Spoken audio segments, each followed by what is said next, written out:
Yes, sir. Take a turnover and turn it into points. Joe Mixon, who has just set the Bengals single-game record with 5 touchdowns. Touchdown Tampa Bay. Bucs win by the Cannons. It picked off by Jonathan Jones.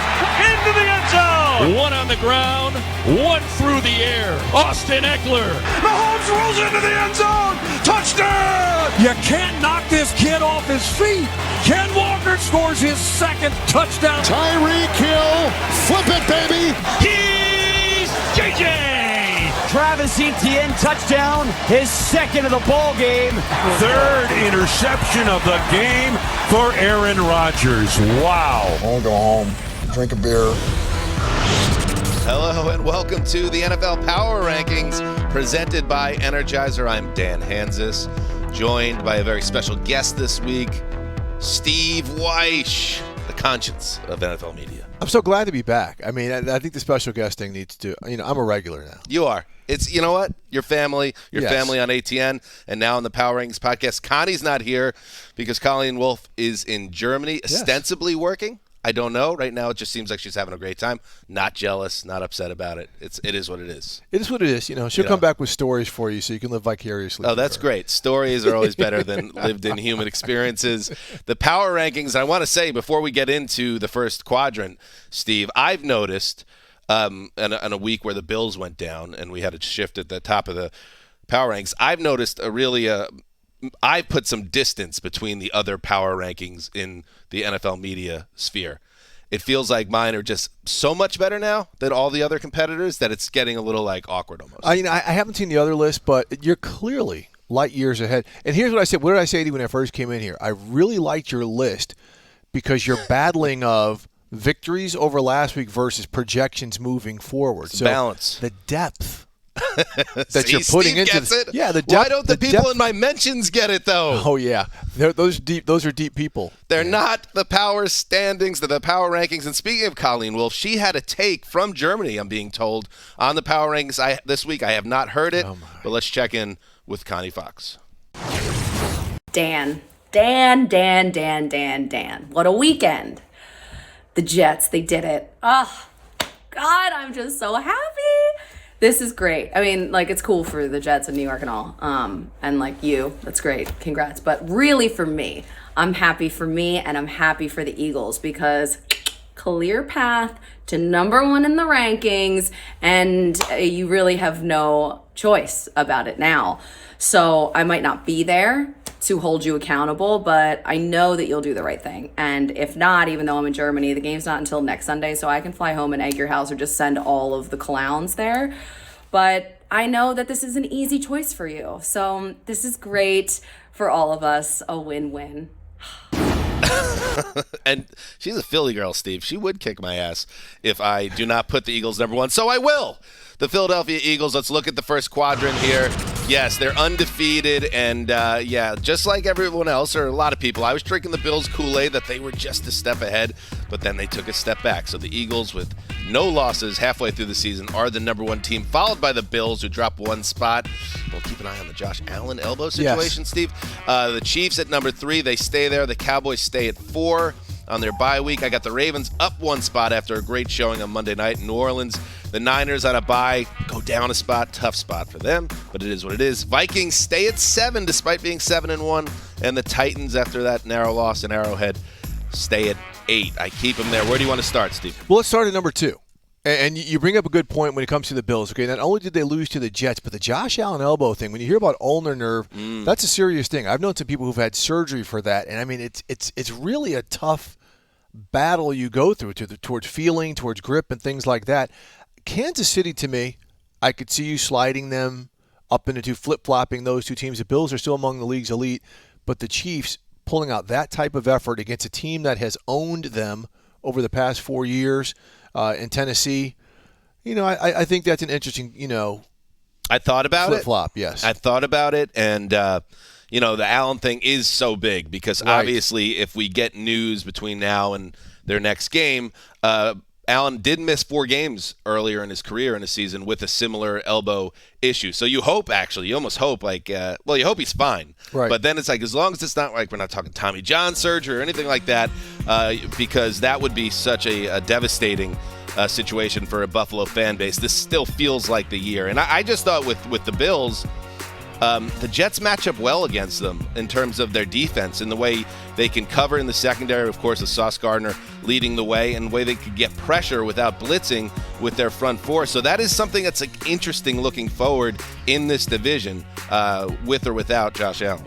Well, this division is absolutely bananas right now. I mean, the Patriots are in last place with a winning record. Right. So if Josh Allen is out for an extended period of time, for as much as we thought the Bills were going to go ahead and moonwalk into the playoffs as a division winner, that's, Case Keenum, like him, very serviceable backup, but you just say Miami's right there, the Jets are right there, and the Patriots are right there.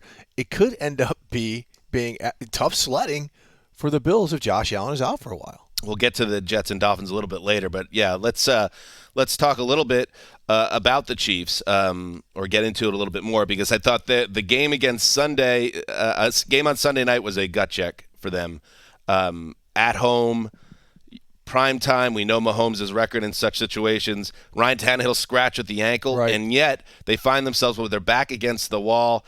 And on a night where Mahomes threw 68 passes, Steve, it was his legs that saved the day in that 2017 win. And gut check is the absolutely right word. I mean, if Patrick Mahomes was not the magician that he is, they lose this ball game. You talked about how the Jets match up well against the Bills. The Titans clearly match up well against the Chiefs. Yeah. I think they beat them the last 4 regular season times that they've played. And Mahomes had to be incredible. But I also like the way the Chiefs defense responded. Now, it's easier with Malik Willis, a rookie, in just his second start, knowing he's not really that much of a threat to pass it. But Derrick Henry was running all over in the first half. They found a way to get going defensively in the second half. This is a Steve Spagnuolo defense. Second half of the season, they tend to get better and better and better. That's why I like Kansas City moving forward, especially with the way their division foes are kind of falling along the wayside as well. I thought it was a little bit interesting. Of course, this has been a season of transition in Kansas City with Tyreek Hill now in Miami. Clyde Edwards-Helaire, who started out fast this season, played 17% of their snaps in their first game out of this bye. So this might be Jerick McKinnon's backfield moving forward. They're still tinkering with the model halfway through the season. Yeah, McKinnon, Pacheco, and you see in Juju Smith-Schuster really starting to emerge as a possession guy, tough kind of 1B to Kelsey in the middle of the field of what the Chiefs are doing. That's why Andy Reid is so great. He can consistently evolve no matter what part of the season it is. Yeah, that is such a huge advantage. Now, let's talk about the Vikings fans. And again, I just said it. It's the power rankings, not the power standings. And yet, I do understand the fact that I have, for instance, the 7-1 Vikings behind the 4-4 49ers. I should explain myself. And I guess I just have to say, week after week, I'm watching this team, and I have so much respect for their ability to close out games and win. But I don't come out of these wins by the Vikings feeling like I'm seeing a powerhouse team, that I'm watching a 7-1 team. And so I kind of just stuck them at 7 and kept them there. And they have a big matchup against the Bills. Am I not mistaken on that? Yes. And now they might not even get Josh Allen in that game. And it's just like, I want to know more about Minnesota. I want to see him get punched in the mouth like the Eagles did back in week 2 and see how they react. But for now, they're taking care of business, and I do respect that. But I find it hard to move them, Steve. I just can't do it. Hey, Washington punched him in the mouth. I mean, now, but it's, you might say, it's Taylor Heineke. That's true. That's true. The Commanders punched him in the mouth. I was kind of like you when it came to the Vikings, but I'm like, you know what? The more I see them and the abundance of weapons that they have, that's why you win close games. NFL games are close week to week, but you got to have playmakers to make plays at the end. Kirk Cousins seems different. Mm-hmm. They're clearly a different team when Dalvin Cook is playing the way that he's playing now. This defense is coming around a little bit. And to put him behind the 49ers. So let me ask you this. Mm-hmm. Do you think the 49ers are really that dominant, or are you projecting because Eli Mitchell and everybody's coming back to join Christian McCaffrey? Because the Niners, 2 of those 4 wins have come against the Rams, who they beat anyway. Right. That's right. fair. So yep. Does that sway you? Because I'm like I really like the Niners where they're headed projection-wise, but in terms of overall wins, they beat the Rams. That's what they do. They beat them twice. So are they really that good? They always beat them. Yeah, there's definitely some projection in there, and what they've done in the past cooked in, and the idea of what we saw the last time they played before the bye with McCaffrey finding an immediate role in this offense. I think that which you knew he was going to have a role, but to have the hat trick performance there. And now you trade Jeff Wilson, but yes, Elijah Mitchell comes back. That's a great backfield. Oh, my God. You have, obviously, with Debo leading the way at wide receiver, you have a nice, and George Kittle. That's a really nice combo there. And I just kind of trust their defense and it all to come together for them to – I'd still predict them to win the division. So that's why I have them ahead of the Seattle Seahawks as well. I'm in still. I'm all the way. Yeah, clearly. Yeah. Seattle, they're doing nothing to just – and they're making me believers. I'm buying in. We can get to when we see you've got them ranked down a little bit lower. But just the 49ers are interesting to me because I'm with you. I think they're going to be a very, very good team, but they're not there yet. It's you can keep it real. I mean, where would you have them on your – I would move them down. And frankly, you've got the Vikings at 7. I might move them up. But there's a team a little bit lower in this poll. You got a number 12. I think is sitting way too low. I would probably put them at that 6 or 7 spot, and that's the Miami Dolphins. I mean, with Tua in there, they're winning ball games. Yeah, they had to go toe-to-toe with a Chicago team that's emerging a little bit. But when I look at them head-to-head, you said you're not sure about the Vikings. Yeah. Do you think the Vikings beat Miami head-to-head? I See? I don't know. The Vikings are a team I can't get a handle on. That's part of this. Do the Titans beat Miami head-to-head? I don't think so. Do the Jets beat Miami head-to-head? They have. Okay. Does Seattle beat Miami head-to-head? Does Cincinnati beat Miami head-to-head? That's why I'm saying, Miami.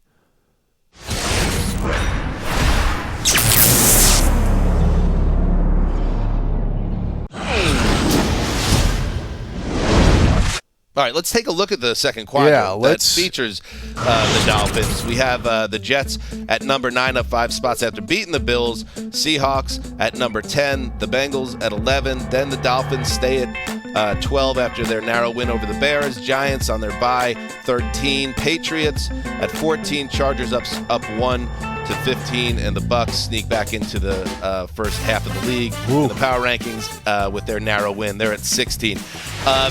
I do have legitimate concerns about Miami's defense. The offense is better than I could have ever imagined. I know some people thought this could happen. I had my doubts. I know you covered Tua extensively leading up to the draft, and I know that he has really surprised a lot of people, myself included, about how well he's fit in with this offense. But when they go and they trade for Bradley Chubb, to me, that was an acknowledgement. We're a little worried about our defense. We're going to give up a first-round pick because we feel like we need a little more juice. And they couldn't get a stop against Chicago. Yeah. And I just wonder if that's going to be kind of their Achilles heel, that they're going to score points every week. But the week where they do come down to earth offensively, the defense is going to let them down. Not too often, though, you're going to play a quarterback as dynamic as Justin Fields. That's true. I mean, he was just absolutely amazing. What did he run for, 178 yards or something like that? A record. I mean, he was absolutely amazing. Okay, so Josh Allen in their division maybe. But, maybe Patrick Mahomes. Okay, we already say the Chiefs are probably a better team. But when you look at the overall AFC teams, they're not going to face quarterbacks. Burrow could dissect this Lamar Jackson, I mean, what he's doing right now is absolutely insane. And the Ravens, to me, are a team. But when you finish this up, you've got them at 5. They're probably going to be a top 2 or 3 team. I'm into the Ravens. They are really playing well defensively now as well. But I think Bradley Chubb's going to help them. They need someone who could win one-on-one on the edge. They've been doing it as a collective for 3 years, and it's worked, but not so much now. Got to get a little bit more health in the secondary, but I just think Miami's a team that's going to continue to get better. Yeah, and they're fun to watch, and Tyreek Hill and Waddle. Now you just take it for granted week after week. They go 12 for 228 and 2 touchdowns against Chicago, and when you think about it, Steve, that really, obviously super unfortunate head injury suffered by Tua, cost him about a month of playing time. If he would have stayed healthy, they're probably on pace to set records this season. Yeah. And that's how good this offense has been. Yeah, I mean, look, you throw in a Gesicki here in the red zone. He's been fantastic, and the running game is starting to open up. You're seeing Raheem Mostert being able to start to do some things, and if he gets going with the speed that he has and the way that they tandem up in the backfield, they're going to be a really tough team just because of the variety we're seeing in teams like Kansas City. You mentioned the 49ers, the variety of weapons. When you come to close games, that's usually the difference maker. Can we talk my Jets a little bit? Let's do it. I love to. Obviously, last week's loss was so disappointing against the Patriots, and mostly because you knew after Breece Hall went down, after Elijah Vera Tucker went down, there would be more on Zach Wilson to step up, and he didn't. So what I saw against the Bills was a complete team effort. And it wasn't Zach Wilson balling out and me being like, okay, we're going to be okay. It's a wait and see for me on Zach. But the fact that the entire team kind of played their best game of the year and was beautifully coached by Saleh, I just feel really confident for the first time in years about this team. As you should. I mean, that defensive front is real. I mean, and I said this a couple weeks ago. They are reminding me so much of the Niners when the Niners were rolling in 2019. Right? The quarterback play, there's going to be some games where you're going to have to run it or manufacture points when your quarterback's going for 150 yards or less. But I tell you what, Zach Wilson showed me stomach that he didn't show the week before against the Patriots. He bounced back against a bad play and really, down in the red zone, some of the performances and some of the leadership he showed, highly impressed with that character trait. Now, if he can continue to build on that with some of the other things that they have going on, they're going to be, I mean, we already know that they're a nuisance, right? You don't want to play them. You finish playing the Jets, you're like, oh my God, man, I got to go home in the ice tub and everything like that. But, again, they're right there. That's what I'm saying, this Josh Allen thing with the Bills. Right. The Jets can slip right in there if he's got to sit out for a while. And the Dolphins and Jets are just a half game behind, both of them having beaten the Bills already this season. I think it was really, for me, especially exciting that when in the tie game late in the fourth quarter, about midway through the fourth quarter, they get the ball at the 4-yard line, the Jets, and they run the ball. Yeah. And that was what was so crushing to me about Breece Hall is like, if you have a offensive rookie of the year stud in Breece Hall with this defense and the quarterback making some plays, you could start having real dreams. And I thought maybe I had to lower expectations about the Jets, and maybe I still do. But their ability to run it 8 straight times right into the red zone and set up that go-ahead field goal, that was incredibly important to show this team with a makeshift offensive line that they could do that in that type of spot. And it takes the pressure off the quarterback. And now all of a sudden you get the defense biting up on the run, and then he can make a play, like when he leaked out on that scramble and things like that. His mobility helps. This is the one thing in talking to so many people in the NFL with all these defenses playing the too high safety and things like that. If you have a mobile quarterback, it takes things away from that type of scheme, right? It's all a numbers versus numbers thing, and you got a quarterback who can run it you've got to account for. That helps. So Zach Wilson's mobility, we saw it in this game. I'd like to see him run more. It was great. Yeah. It was great to see him do that instead of some of those, 5 pirouettes behind the offensive line and then throwing it up for grabs. It's time now, Steve, for Power Moves. Presented by Energizer. Tell me about the Seahawks. What are you seeing right now? I mean, first off, the defense is coming together.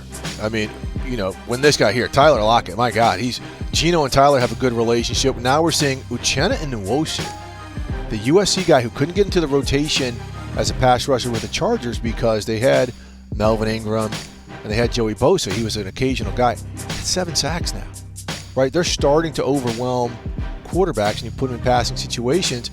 And Geno and the rest of the crew, those tight ends that they have up there, this is the Seahawks in the Legion of Boom era. This is what they did, and it's working. And we thought the game passed Pete Carroll by. He's like, no, I'm still here, and my method works because I can get my guys to play hard.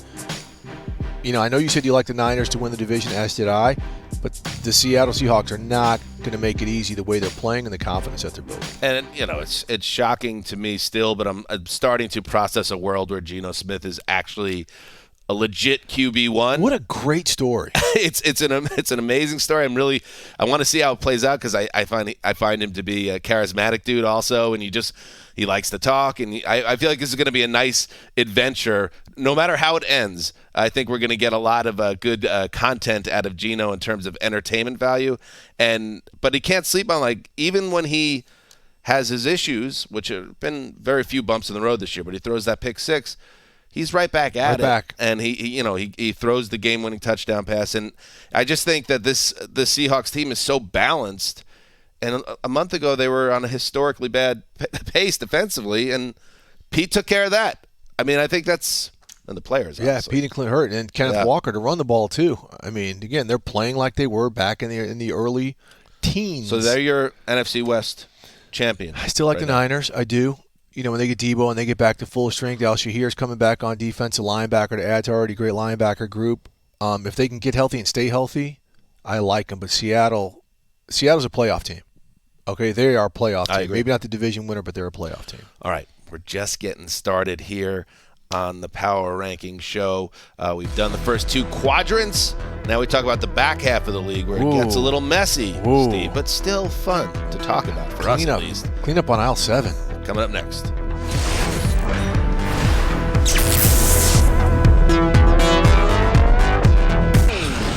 All right, welcome back to Power Rankings presented by Energizer. Let's look at the third quadrant. You got the Atlanta Falcons up 1 spot to 17. Rams down 3 after another painful loss to 18. The Browns at 19. Saints down 3 spots. I kind of thought they were going to make a play, and they didn't show up on Monday night, so they're down 3 to 20. Bears up 3 spots despite the loss to 21. The Packers down 3 to 22. Cardinals down 1 to 23. They are hard to watch. And the Raiders, man, it's not happening for the Raiders this year. They're at 24.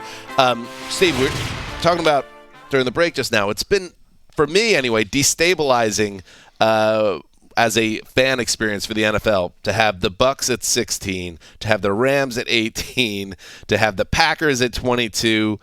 These teams that we just expected to be there in January, it's not happening. And look, the Bucs are the division leader. And they are legitimately a 16, and I would say they actually belong lower, but the teams behind them, it's not good. But you talk about the Buccaneers. Maybe that rally they had to beat the Rams at the end of the game gets them going. We'll see. They play the Seahawks in Munich. But they were terrible offensively that whole game. They were horrible. They're so hard to watch on offense. I mean, it's brutal. The way, but defensively, Vita Vea, the way they got going. But again, they're playing a Rams team. They can't block anybody. The Packers. I mean, honestly, do you say, like, maybe they can get rolling? Like, maybe they can click 3 in a row? I think for me, the light went off this week because everything was so set up for them to get healthy in Detroit. Detroit has the worst defense in the league statistically, and Rodgers has killed the Lions throughout his career. It was just like, okay, this was going to be the game where they roll up 430 yards, score 30 points, they get the losing streak out of their building, and they can kind of start spinning forward. For the game to play out the way it did, and for Rodgers to flop the way he did, it just makes me think, like, this is not going to happen. And I also wonder just what are the vibes in that building? Are we going to read some profile piece after the season about really bad communication and some disagreements behind the scenes? It just feels like a bad setup in Green Bay, so I'm out on the Packers now. I'm with you. Look, I think this is where Aaron bagging on the young wide receivers, it works early in the season. It works in training camp, but the fact you continue to bag on them and then the cavalry's not coming. No. Right? You didn't go out and get anybody. This is who you have to play with, and you've been crushing these guys all season. At some point, they're like, okay, I got to step up. I got to earn my next contract or whatever. But it is not going in the way the defense was playing for a while, and now they've got gaps. Rashawn Gary out for the Rashawn Gary ACL, out for the year. Now they're going to miss Adarius Smith. He's in Minnesota killing it right now. I just don't see them being able to go on the type of run they need to make to get into the playoffs. And it's like you can't go out in the media and say you got to cut reps for guys and then throw 2 red zone interceptions like he did, and then throw 3 overall and miss open guys all game. This is a guy, and it's weird, Steve, because I'm watching the game on Sunday, and it's like he's still moving like Aaron Rodgers. You're seeing some beautiful touch passes, and then he'll just dirt balls or just miss a wide open deep guy by underthrowing him by 3 yards. He played one of the worst games of his career in a huge spot for that team. But unlike Josh Allen, he didn't come to the podium and say, I played like Dookie emoji. Right. That's something I think. He said, I never gave up. Well, great. Hey, what about the Rams? Should they give up? Well, they're not going to give up. I mean, it's not in their character. They're defending Super Bowl champions. Did they give up at the end of that game after Jalen Ramsey got sent back on the field with the rest of the defense? That defensive scheming and just some of the effort you saw where they're giving up 10-yard chunks when the Bucs get the ball back with 44 seconds left.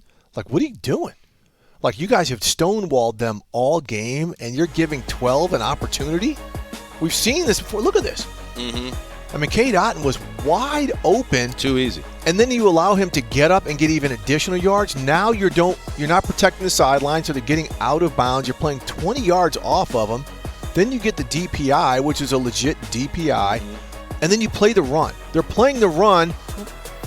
They had no timeouts. Why are you playing the run? And the Bucs haven't been able to run the ball all year. All game they Tom Brady's the quarterback. It's like I'm just wondering where like the mental side and the physical side where there lapses on both ends. And then when Jalen Ramsey after the game speaks to that frustration about we got the stop, we need some help.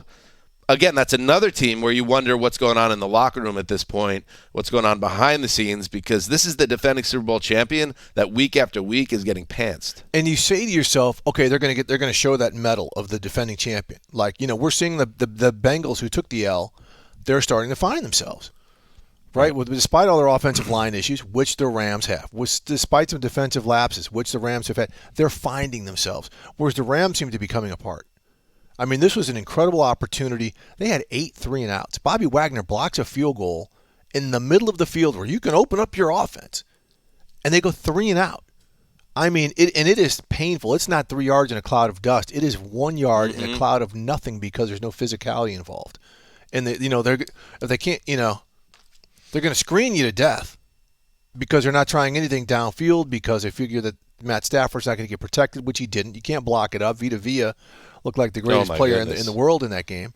So they have some issues, and again, you have to ask yourself, can they rip off 3 or 4 straight wins like you're going to need to do at some point, and you just don't know. You just don't see them coming together like they need to pull something. And I remember this time around last year, a lot of people were putting them underground when they were in a slump, and Stafford really struggled, and they went and won the Super Bowl. I saw a tweet out there. I wish I can remember who sent it out because I like the line. The Rams bought their title on credit, but now the bill has come due. Ooh, that's strong. That's strong, but the bill has come due now, it seems. Let's talk about in a year that's been defined in some part by bad quarterback play where you didn't expect it. Let's talk Justin Fields. Let's talk a feel-good story at the quarterback position. It's unbelievable what he's doing week after week. Well, Luke Getsy, the offensive coordinator, and a lot of people told me coming in, like, this guy's really, really good, right? And you're starting to see him understand the strength of his quarterback, the strength of his offensive line, and the strength of the rest of the team. So let's become the Baltimore Ravens. Let's do some things with the blocking team where we're moving guys all over the place. We can get Justin Fields to run behind them. We're getting defenses in positions now where they've got to account for him. And, oh, wait, Justin Fields can pull it back and rip it. Right? This is the one thing. No one can question his throwing ability. He can rip it. He was the top player coming out of high school. We saw the things he did in college, but now they're tight ending him, right? Cole Kmet. They're doing some very creative things. Here in the pocket, now he just steps up.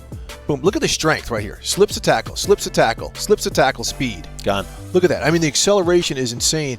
And you're seeing Lamar Jackson, except he's probably a little bit stronger, maybe not that much, and he just let that ball go. His confidence right now with the way they're playing, even though they lost to the Dolphins, it is fun to see a coach get to his quarterback and get to the offense and to make it happen instead of trying to fit, a square peg into a round hole. The only issue is defensively. You trade away your 2 best defensive players. Miami's going to score 30 on everybody, but can you hold up to support him on that side of the ball? Yeah, and I think especially part of what makes it a great story is that things did not start out well this year. No. And there were questions like, is Fields coming along here? Is this going to be a thing that works? And now there's no question he is the future and looks like a guy that profiles as a potential superstar. And look out. So the Bears obviously blew up their defense. They're building for tomorrow.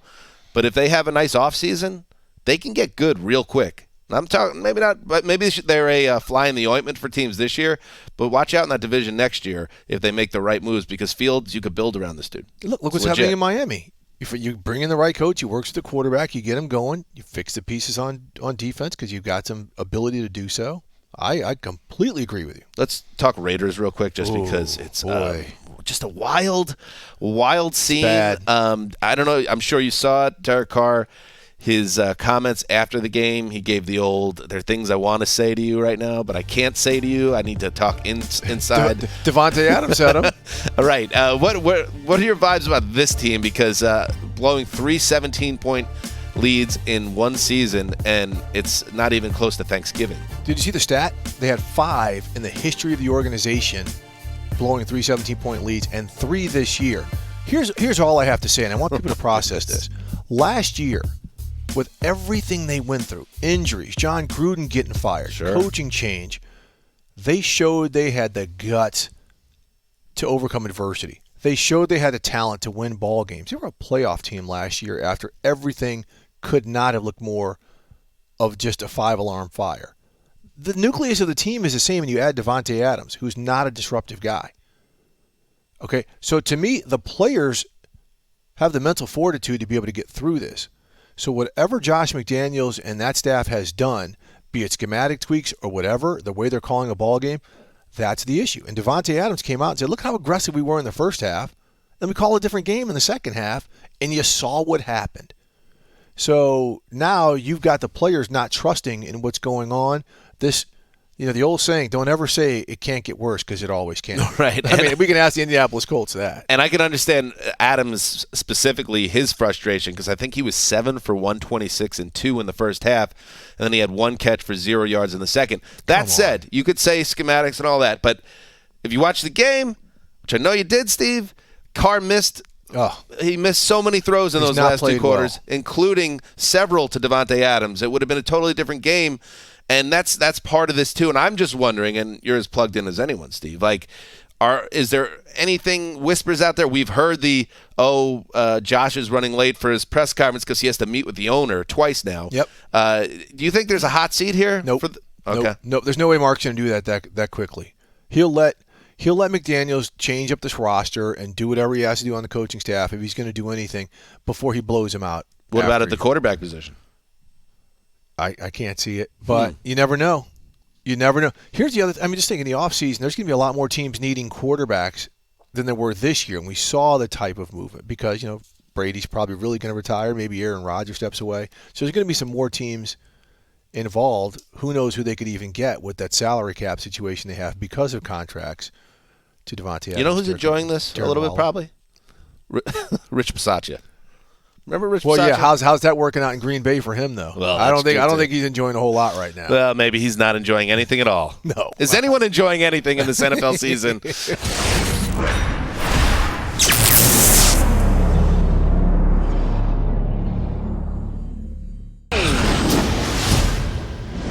Let's check out Quad 4 before we sign off. The Commanders, man, they love Taylor Heineke. They're chanting his name, and I don't quite get it, but they like him. They're playing better football. They are. 25, they stay at 25. Despite the loss, the Broncos stay at 26. Jags up 3 spots to 27. Steelers down 1 on their bye to 28. Lions up 2, finally got that dub. Colts down 2 to 30, and they're down a head coach, but up an analyst that's also now the head coach. The Texans up 1 out of the basement with somewhat of a spirited effort on Thursday night, and the Panthers. Listen, when you fall behind 42-0, it's kind of tough sledding. It's probably going to be a bad situation for you when it comes power rankings time. Let's start with the Lions. Let's start with the good, and then we'll hit the bad. Very nice. It's just fun watching those post-game celebrations in the locker room, and in general to beat the Packers as well. I was happy for the Hard Knocks Lions. Yeah, I mean, look, offensively they're super fun to watch, but then you see defensively, for them to come up and make the stops they make. I mean, we can blame Aaron Rodgers for a lot of it, but defensively they showed up. I mean, this interception here, Hutchinson reads it beautifully. Rodgers throws 5 feet short on this. What the hell was? But to see them come out and play like this, I mean, they just fired a very good, very popular DB coach in Aubrey Pleasant. And I thought, the players are not going to respond well to this.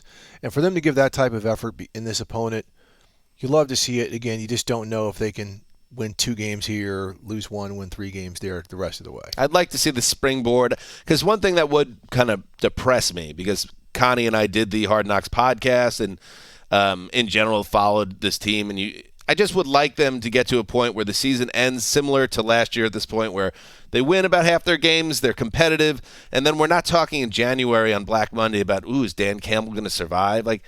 Let's have some progress. Let's build off something next year, and then if it doesn't work after next year, then you make a change. I think he makes it regardless. All right, the Frank Reich didn't make it. Oh, God. What's your take on this whole thing? So not only does Jim Irsay, he's kind of a maverick in the owner ranks and how he thinks. It's one thing to fire your coach in the middle of the season. It's another to bring in an old buddy who's a team consultant who's working over in Connecticut, and make him your head coach in the middle of the year and have a whole press conference and the whole thing. What was your vibe on that? Disaster. Yeah. Disaster. I mean, here. Let's look at the whole sequence of events, though. I mean, okay, Matt Ryan let go. You fire the OC, Marcus Brady, who doesn't call plays, who basically orchestrates the practices and meetings. You fire him. Right? Things get worse. You put in a rookie quarterback, Sam Ehlinger, right? Okay, so now Frank Reich, we know he's on the Green Mile, so you make it Yes. you make it a green football field, and you get rid of him. Yeah. But then you go outside. Okay, you've got no play caller. You've got no quarterback developer.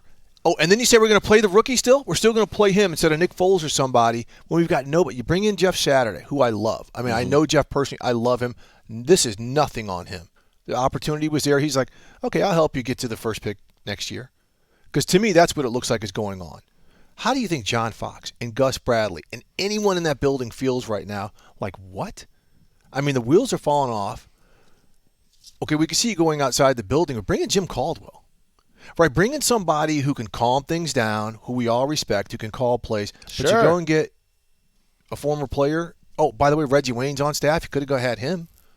You could have. It's just, I don't know. It's.